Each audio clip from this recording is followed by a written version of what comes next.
No person shall be deprived of his life or personal liberty except according to the procedure established by law. ये है article 21 of our Indian constitution. जी हाँ, आज का हमारा जो लेक्चर है वो आर्टिकल 21 के ऊपर है, बट पूरा नहीं। आज हम समझेंगे पर्सनल लिबर्टी के कॉन्सेप्ट को with the help of few cases. This is Priya and you are watching legal fly.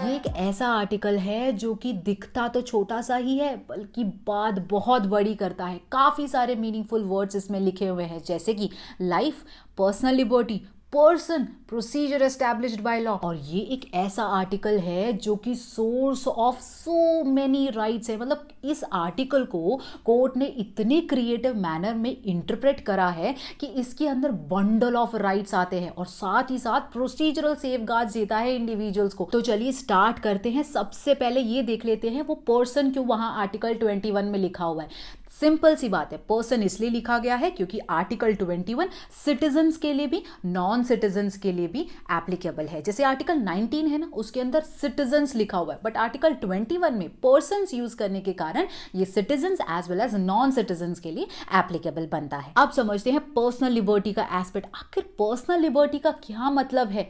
देखिए, अगर हमें पर्सनल लिबर्टी का मतलब समझना है तो 3 मेजर केसेस हमें समझने होंगे। एक है ए.के. गोपालन वर्सेस स्टेट ऑफ मद्रास, दूसरा है Kharak Singh versus state of UP का, एंड तीसरा है Maneka Gandhi versus union of India का केस। अगर ये तीनों केसेस हम समझ जाए तो हमें एक आइडिया मिल जाएगा। वैसे आइडिया नहीं, काफ़ी अच्छे तरीके से हमें समझ आ जाएगा कि पर्सनल लिबर्टी जो आर्टिकल 21 में लिखा है उसका आखिर मतलब क्या है और जुडिशरी ने उसको किस तरीके से इंटरप्रेट करा है।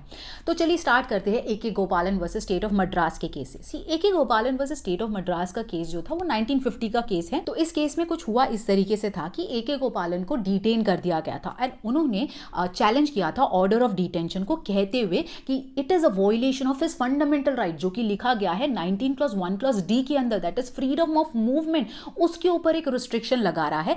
एंड साथ ही साथ ये कहा कि ये जो फ्रीडम ऑफ मूवमेंट है ना, वो पार्ट एंड पार्सल है किसका? पर्सनल लिबर्टी, जो कि आर्टिकल 21 में लिखा गया है। मतलब वो कहने की कोशिश ये कर रही थी कि 19 के अंदर की बात जो है और 21 के अंदर जो पर्सनल लिबर्टी की बात है ना, ये दोनों कनेक्टेड है। तो इन्होंने कहा कि this is a violation of my fundamental right कहा। तो अब कोर्ट के पास समस्या उठ गई। कोर्ट ने कहा कि ये कैसे, ये तो आर्टिकल 19 और 21 को कनेक्ट करने की बात करे, क्या ऐसा कोई कनेक्शन है? देखिए कोर्ट ने किस तरीके से हमें समझाया है, और ये समझाते समझाते कोर्ट ने हमें पर्सनल लिबर्टी क्या है वो भी समझा दिया। तो चलिए देखते हैं कोर्ट क्या कह रहे हैं। कोर्ट ने ये कहा कि आर्टिकल 19 को पहले देखते हैं और आर्टिकल 21 को उसके बाद देखेंगे। आर्टिकल 19 के बारे में कोर्ट ने ये समझाया कि आर्टिकल 19 जो है ना, वो बेसिकली बात करता है सिटीजन्स के बारे में, सिर्फ सिटीजन्स के बारे में बात करता है, सिर्फ सिटीजन्स को फ्रीडम देता है। कितने तरीके के फ्रीडम्स देता है? 6 तरीके के फ्रीडम्स देता है। That is freedom of speech and expression, freedom to form association, freedom to assemble, freedom of movement, freedom to reside anywhere, freedom to have any kind of trade, occupation, ये सारी चीज़ें 6 freedoms article 19 देता है और ये citizens को ही सिर्फ देता है, पहली बात। दूसरी बात कोर्ट ने ये कही, जो आर्टिकल 19 है वो फ्रीडम्स के बारे में बात करता है और उसके साथ जुड़े हुए कुछ एस्पेक्ट्स ऑफ फ्रीडम के बारे में बात कर रहा है। मतलब 6 फ्रीडम्स के बारे में ही बात कर रहा है। ओके, ये सेकंड बोला। थर्ड, कोर्ट ने ये कहा कि जो आर्टिकल 19 है ना, बेसिकली उसके ऊपर स्टेट जो है रीजनेबल रिस्ट्रिक्शन लगा सकता है, ठीक है, ऑन सर्टन ग्राउंड्स, मतलब जैसे इन the interest of general public और सॉवर्निटी के बेसिस में, या integrity of the country, security of the country के बेसिस में। सो कुछ ऐसे ग्राउंड्स है जिसके बेसिस में स्टेट उसके ऊपर रिस्ट्रिक्शन लगा सकता है। तो ये 3 बातें जो है कोर्ट ने आर्टिकल 19 के बारे में कही। उसके बाद कोर्ट ने समझाया कि आर्टिकल 21 क्या है। तो आर्टिकल 21 क्या है? बेसिकली आर्टिकल 21 किस तरीके से रीड करा? No person shall be deprived of his life और personal liberty except according to the procedure established by law. मतलब किसी भी इंडिविजुअल के लाइफ या पर्सनल लिबर्टी को डिप्राइव नहीं किया जा सकता, मतलब उनसे ले लिया या छीन लिया नहीं जा सकता है जब तक लॉ में दिए हुए प्रोसीजर को प्रॉपरली फॉलो नहीं किया गया हो। तो ये आर्टिकल 21 कहता है। तो कोर्ट देखिए किस तरीके से कह रहा है। कोर्ट ने समझाया आर्टिकल 21 जो है ना, सिंपल सी बात है, ये सिटीजन्स के लिए भी as well as non citizens के लिए भी एप्लीकेबल है, क्योंकि पर्सन वर्ड यूज हुआ है पहला। तो दूसरी बात कोर्ट ने ये कही कि जो लाइफ और पर्सनल लिबर्टी है ना, वो एक ऐसा तरीके का राइट है कि स्टेट उसके अंदर बिना किसी प्रोसीजर को फॉलो किए बिना इंटरफेयर नहीं कर सकती। तीसरी बात कोर्ट ने ये कही कि आर्टिकल 21 एंड साथ ही साथ उसके आगे के और पीछे के जो दोनों आर्टिकल्स है ना 20 एंड 22, तो ये 20, 21 एंड 22 ये तीनों आर्टिकल कुछ इस तरीके के आर्टिकल्स है जो कि इंडिविजुअल के लिबर्टी को उनसे ले लेने की बात करते हैं इन सर्टेन सर्कमस्टांस, बट को स्टेट के ऊपर रिस्ट्रिक्शन रखी है कि किस सर्कमस्टांस में आप उनसे उनकी लिबर्टी ले सकते हैं। ठीक है, जैसे 20 के अंदर क्या है, no one can be compelled to be a witness against himself, right against self incrimination, या किसी पर्सन को एक क्राइम के लिए या एक ऑफेंस के लिए एक से ज्यादा बार प्रोसिक्यूट या पनिश नहीं किया जा सकता, right. 20 clause 3 and 20 clause 2 respectively, right, यही बात है। और 22 के अंदर क्या कहता है, मतलब किसी को अगर अरेस्ट करते हैं तो क्या क्या चीजें हैं जो फॉलो करनी चाहिए, उनको ग्राउंड्स ऑफ अरेस्ट बताने होंगे, उनको राइट देना होगा कि वो अपने लॉयर से कंसल्ट करें। थर्ड ये कहते हैं कि जैसे ही उनको अरेस्ट किया जाता है विद इन 24 आवर्स मजिस्ट्रेट के सामने जो है प्रोड्यूस करना होता है। 21 में भी यही बात होती है कि स्टेट अगर प्रोसीजर फॉलो करता है तो लाइफ लिबर्टी को कर्टेल किया जा सकता है, डिप्राइव किया जा सकता है। तो कोर्ट ने कहा ये तीनों आर्टिकल्स कुछ इस तरीके के हैं जहां पर लिबर्टी को इंडिविजुअल से ले लेने की बात करी गई है, बट स्टेट के कुछ रेस्पॉन्सिबिलिटीज, कुछ रिक्वायरमेंट्स है जो उनको फुलफिल करने होंगे, फॉलो करने होंगे अगर लिबर्टी को इंडिविजुअल से लेना है, ये समझाया। और साथ ही साथ ये बोला कि क्यों ऐसे आर्टिकल 21, 20 या 22 इस तरीके से क्यों लिखा गया है, क्योंकि इंडिविजुअल का right to life and right to personal liberty inviolable right है, बहुत ही इंपॉर्टेंट तरीके का राइट है, इसीलिए इसको सबसे ऊपर कंसिडर किया गया है। एंड स्टेट कुछ भी कर उसको ऐसे इंटरफेयर नहीं कर सकती, कुछ भी करके नहीं कर सकती, प्रोसीजर को फॉलो करना पड़ेगा, क्योंकि ये बहुत ही महत्वपूर्ण और वैल्यूबल राइट्स है इंडिविजुअल के। तो ये बात कोर्ट ने हमें समझाई कि 19 क्या है एंड 21 क्या है, और उसके बाद कोर्ट ने 19 और 21 को कंपेयर करा तो कोर्ट को यह समझ आया कि आर्टिकल 19 जो है बेसिकली कुछ करने के बारे में कहता है, राइट। 6 फ्रीडम्स आपको दे रहा है कि आप राइट टू मूवमेंट कर सकते हैं, आप कहीं पे भी रिसाइड कर सकते हैं, स्पीच एंड एक्सप्रेशन का फ्रीडम आपको दिया, कुछ करने की बात कर रहा है। बट 21 जो है कुछ करने की बात नहीं, बल्कि सर्टेन सर्कमस्टांसेस में आपसे आपके लाइफ या लिबर्टी को ले लेने की बात कर रहा है, राइट। तो कोर्ट ने कहा तो आर्टिकल 19 एंड 21 बात कुछ लिबर्टी या फ्रीडम की कर रहे हैं, बट दोनों का जो तरीका है उसको डील करने का वो डिफरेंट तरीके से डील कर रहे हैं, डिफरेंट एंगल में अपने राइट्स को डील कर रहे हैं। तो इन दोनों के बीच में कोई कनेक्शन नहीं है, ऐसा कोर्ट ने समझाया। और दूसरा कोर्ट ने समझाया पर्सनल लिबर्टी का क्या मतलब है। कोर्ट ने कहा पर्सनल लिबर्टी का मतलब होता है फ्रीडम फ्रॉम फिजिकल रेस्ट्रेंट और कोहर्जन, मतलब आपको कोई ऐसे कन्फाइन नहीं कर सकता, रेस्ट्रेंट नहीं कर सकता, सिर्फ उतना ही मतलब है पर्सनल लिबर्टी का। तो पर्सनल लिबर्टी कुछ ऐसा है जो कि physical body of an individual से कनेक्टेड है, दैट्स इट, उससे ज्यादा उसका कोई मतलब नहीं है। तो इस तरीके से एक नैरो इंटरप्रिटेशन दे दिया पर्सनल लिबर्टी के टर्म को अंडर आर्टिकल 21, और साथ में ये भी समझा दिया कि आर्टिकल 19 में जो भी फ्रीडम्स की बात हुई है ना, वो फ्रीडम्स इंडिविजुअल तब कैरी आउट करता है जब उसका पर्सनल लिबर्टी उसके पास हो, मतलब उसको किसी ने कन्फाइन नहीं किया है, ठीक है, रेस्ट्रेंट नहीं हुआ है, अगर वो उसके पास है तभी वो आर्टिकल 19 में दिए गए फ्रीडम्स को एक्सरसाइज कर सकता है। तो कोर्ट ने क्या समझा दिया हमें, नैरो इंटरप्रिटेशन देते हुए पर्सनल लिबर्टी का मतलब समझाया कि ये जो है सिर्फ फिजिकल बॉडी से कनेक्टेड एक फ्रीडम है जो कि कहता है फ्रीडम फ्रॉम फिजिकल रेस्ट्रेंट, और आर्टिकल 19 एंड 21 के बीच में कोई कनेक्शन नहीं है, ऐसा कोर्ट ने क्लियर कर दिया। तो आप समझे किस तरीके से पर्सनल लिबर्टी को कोर्ट ने डिफाइन किया इन A.K. गोपालन वर्सेस स्टेट ऑफ मद्रास के केस में। कहानी अभी खत्म नहीं हुई, 2 और केसेस है जहां पर कोर्ट ने अपने इंटरप्रिटेशन के थ्रू पर्सनल लिबर्टी को फिर से डिफाइन करा। देखते हैं सेकेंड केस, एंड वो है Kharak Singh versus state of UP का केस। नाउ इस केस में क्या हुआ कि पेटिशनर के ऊपर थोड़े डेकॉइटी चार्जेस लगा दिए और उसके बाद उनको अरेस्ट कर दिया गया। लेटर ऑन उनको रिलीज करा दिया ये कहते हुए कि एविडेंस तो है ही नहीं इनके अगेंस्ट, तो इनको रिलीज कर दिया जाए। फिर हुआ क्या कि यूपी के पुलिस ने उनके ऊपर सर्वेलेंस लगा दी, मतलब वो चेक करने लगे कि वो कहाँ जा रहे हैं, वो कहाँ नहीं जा रहे हैं। डोमिसिलरी विजिट स्टार्ट कर दिया नाइट टाइम में, मतलब देख रहे हैं कि वो कहाँ जाते हैं, कहाँ नहीं जाते हैं, क्यों जाते हैं, मतलब पूरी तरीके से इंटरफेयर करने लगे और पीरियोडिकल इंक्वायरीज भी लगा दी उनके ऊपर। तो उन्होंने बेसिकली यूपी पुलिस रेगुलेशन के चैप्टर 20 जिसके अंदर ये सर्वेलेंस का पावर दिया उसको चैलेंज कर दिया और कहा ये मेरे फंडामेंटल राइट का वॉयलेशन है। तो फिर से कोर्ट के पास एक क्वेश्चन उठा कि आखिर पर्सनल लिबर्टी का क्या मतलब है आर्टिकल 21 के अंदर, क्योंकि ये तो बोल रहा है कि मेरी पर्सनल लिबर्टी खत्म हो रही है पुलिस के एक्शन के कारण। तो देखिए फिर से कोर्ट ने समझाया कि पर्सनल लिबर्टी का क्या मतलब है, बट इस बार थोड़ा सा डिफरेंटली कोर्ट ने समझाया। कोर्ट ने कहा कि पर्सनल लिबर्टी जो टर्म आर्टिकल 21 में लिखा गया है उसका बेसिकली मतलब ये है कि वो सिर्फ लिबर्टी नहीं है बल्कि personal liberties of an individual है, उसमें काफ़ी सारे राइट्स एक साथ आते हैं। पर्सनल लिबर्टी के अंदर काफ़ी सारे राइट्स आते हैं other than those which are given under article 19।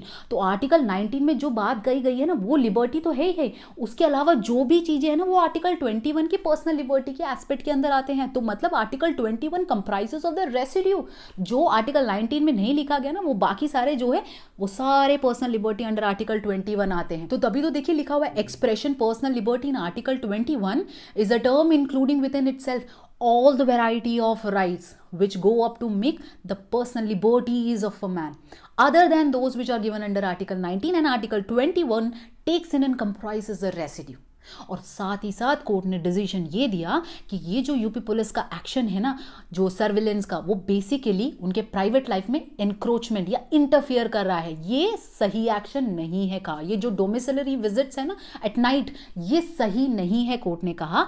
And साथ ही साथ बताया कि पर्सनल लिबर्टी अंडर आर्टिकल 21 जो है वो एक लिमिटेड टर्म नहीं है, उसके अंदर इंक्लूड होता है right against encroachment into private life. किसी के भी प्राइवेट लाइफ में इंटरफियर या एनक्रोच करना that is a violation of personal liberty under article 21। तो आप समझ रहे कि दूसरे केस में कोर्ट ने पर्सनल लिबर्टी के एस्पेक्ट को थोड़ा सा और वाइडन बना दिया, राइट। अब समझिए थर्ड केस में क्या हुआ।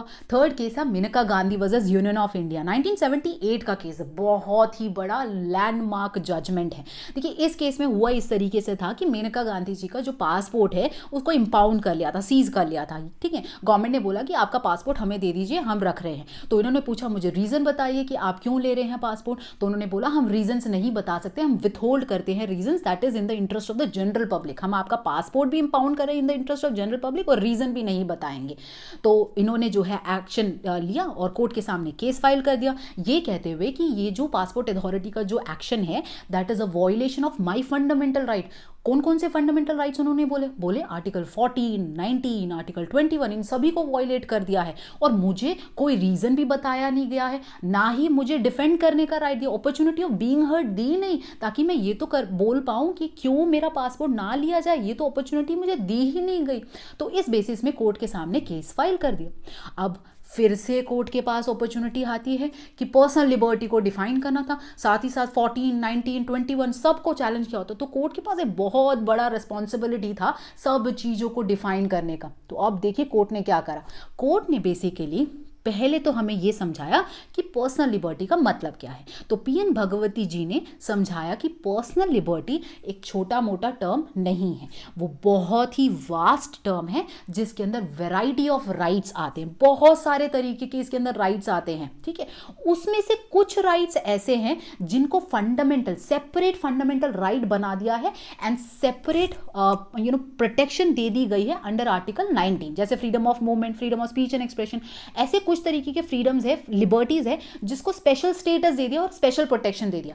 अदरवाइज जो नहीं लिखा गया ना वो सब कुछ आर्टिकल 21 की पर्सनल लिबर्टी में आते हैं। तो इसलिए पर्सनल लिबर्टी छोटा मोटा टर्म नहीं है, बहुत ही वास्ट टर्म है। साथ ही साथ उन्होंने ये समझाया कि फंडामेंटल राइट जो है ना पार्ट 3 में हमारे कॉन्स्टिट्यूशन में जो लिखे गए हैं उस पार्ट को इस तरीके से इंटरप्रेट करना चाहिए कि उसका होराइजन वाइड हो, मतलब उसको एक वाइड तरीके से उसको इंटरप्रेट करना चाहिए फंडामेंटल राइट्स को, ना कि जुडिशियल कंस्ट्रक्शन या जुडिशियल इंटरप्रिटेशन के थ्रू उसको बिल्कुल श्रिंक करना नहीं चाहिए, उसको छोटे तरीके से इंटरप्रेट नहीं करना चाहिए, बल्कि उसको वास्ट तरीके से इंटरप्रेट करना चाहिए।